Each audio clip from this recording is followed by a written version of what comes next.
the Azimio agent, and the Form 34A from Bomas are all aligned. Question we must ask is, where did the form that is presented by Mr. Odinga come from? Arnold Odinga, so that we do not mix up names.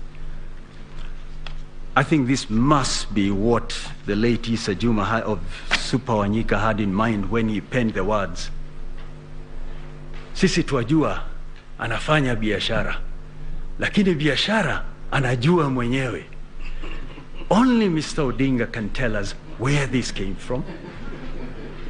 And the other 40, they are not part of what was actually the product of the people expressing their will. So,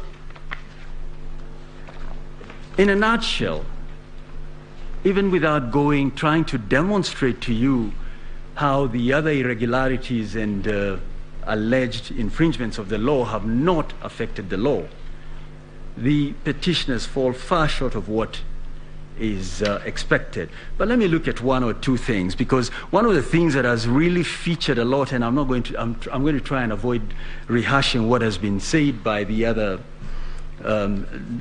lawyers, is that the commissioners have a significant role. That what 138(3)(c) means is that the commissioners, the 7 men and women, have to be involved in the exercise that is to be undertaken. With respect, this submission is skewed by a failure to interpret the Constitution correctly.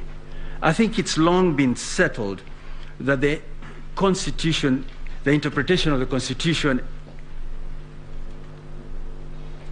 looks both at the text and the context. And what has happened here is that the petitioners have decided we will stick with the text. And even that they stretch. They say the IEBC, the commission, means there's 7 of them. With respect, that's an invitation to the Supreme Court to, through the back door, overturn what Maina Kiai said, which is that you start at the lowest level and cascade things, but it is not the job of 7 men and women. Let's look at the 7 commissioners a little more, and in particular the 4 who it is said should lead to the conclusion that the election was not conducted in accordance with the Constitution. They were on board with every other commissioner. They spoke with one voice until about 3 p.m. on the 15th of August. Then they had their Damascus moment and made it to Cherera. They changed their position. If you look at the affidavit of Samuel Gidai, look at the clips of the 4 commissioners announcing the results. But you were told here yesterday they were being given pieces of paper to read out numbers. Is this believable? But we were told by another speaker, another advocate, that these men and women were vetted by the National Assembly. They are therefore very serious citizens who correctly undertake a very important function, the running of elections. But they say they did not participate in this. In determining who to believe, look at the context. Look at the whole series of events from when the nomination took place, when the ballot papers were printed, including the supervision that they undertook, and determine whether these 4 commissioners are to be believed. Mr.